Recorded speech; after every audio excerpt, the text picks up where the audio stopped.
So this is from 1974, from the band Return to Forever. Vulcan Worlds. This is off of the Clean Tones YouTube channel. I am Brian, you are Chords and Notes Nation. Have a seat. This is a patron request for Phil. Phil, welcome. You get front and center. You know what I'm going to do? I'm going to change that light a little bit because it's kind of glaring a little too much off the screen. So, oh man, what a day. It was a good day. It was a very good day at work. And just a beautiful day. Muggy. It's been muggy and rainy here this summer, which is good because we were a little concerned it might be a drought year. Got the work done good, and everyone's safe and healthy and happy, and I got home and I rested a little bit and I ate, just got done taking a shower, and I'm like, okay, here we go. Something else that Phil wants me to check out. Now, it's got Chick Corea in it, and I do know Chick, of him being a composer and pianist, and I do seem to recall there was a time that I was listening to Al Di Meola, and he worked with Al, and I want to say he was on a few of the albums that I had purchased, cassette tapes way back then. Kiss My Axe was one. You know what? I may do a full album reaction to that. I think I want to. I used to love that album a lot. Yeah. Anyways, so here is something I haven't experienced before, thanks to Phil, my excellent patron. The rest of you, please sit back, enjoy. We're going to do this together. We're going to listen to this together. I will give you a raw, honest, and unedited reaction. Check out all the other places you can follow me and all the other things that I do in the description below this video. Let's go. Now it's written by Stanley Clark, and this one features Stanley on bass. It's called Vulcan Worlds. Stanley on bass. Okay.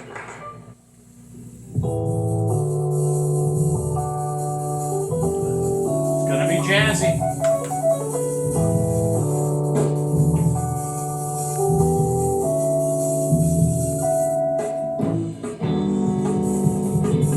Boy, that audio is just very 70s.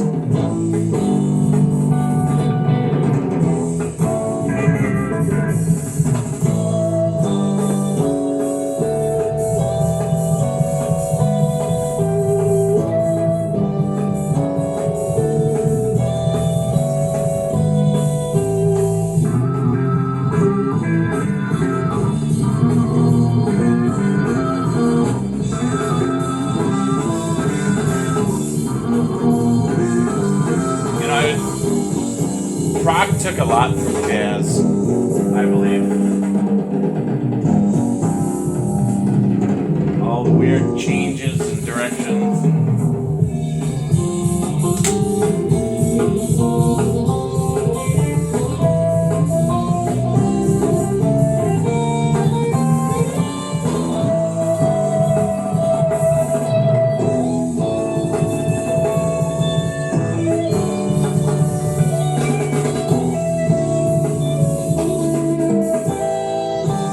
Is that Al?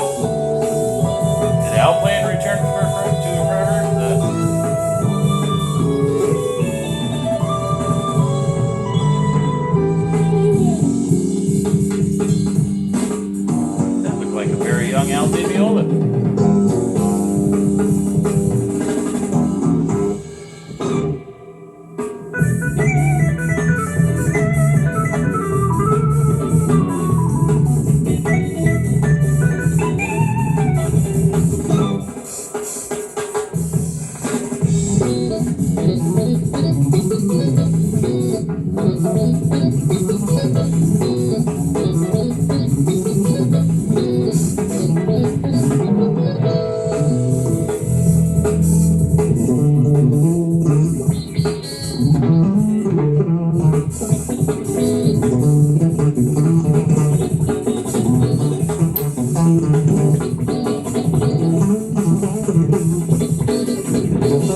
recognizable melody and beat. A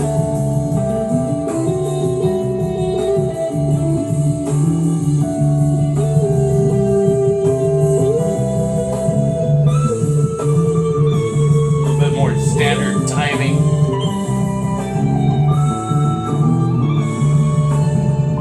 More linear.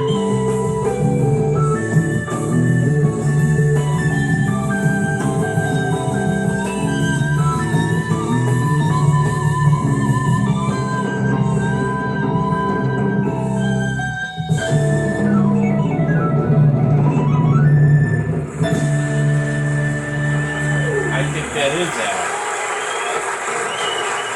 I think that is Al, because I wanted to say, hold on.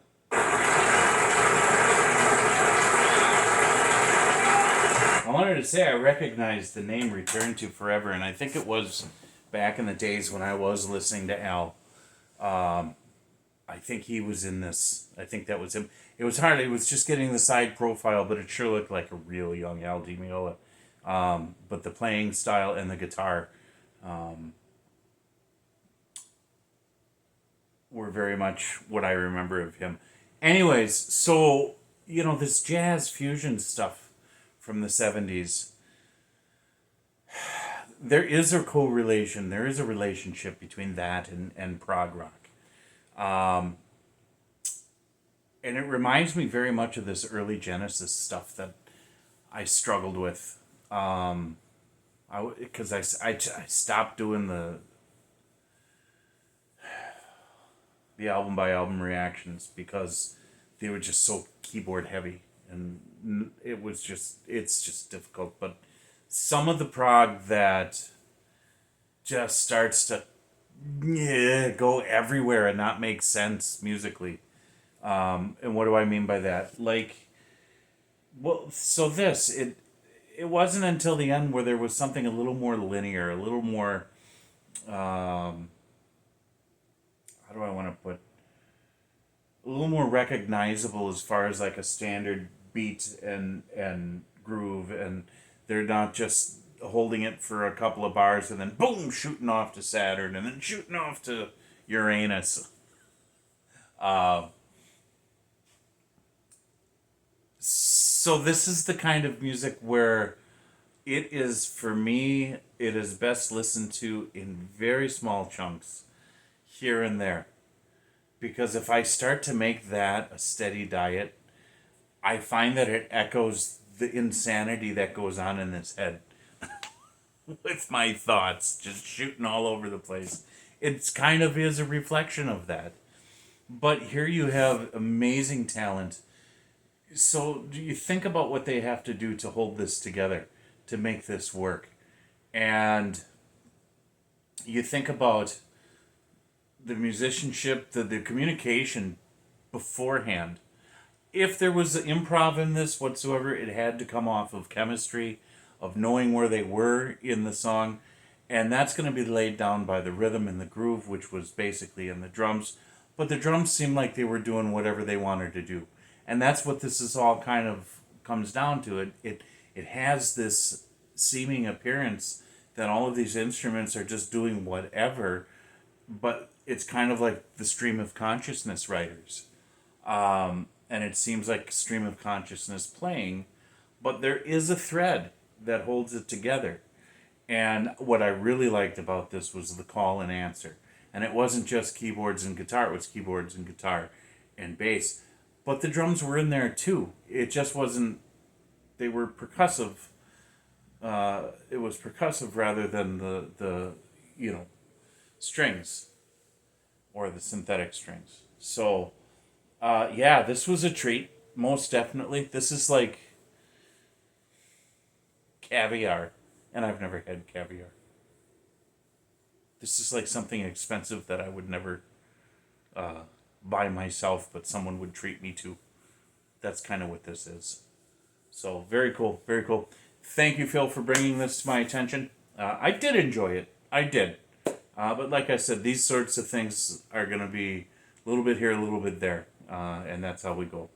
So, all right. God bless you. Jesus loves you. I will talk to you later.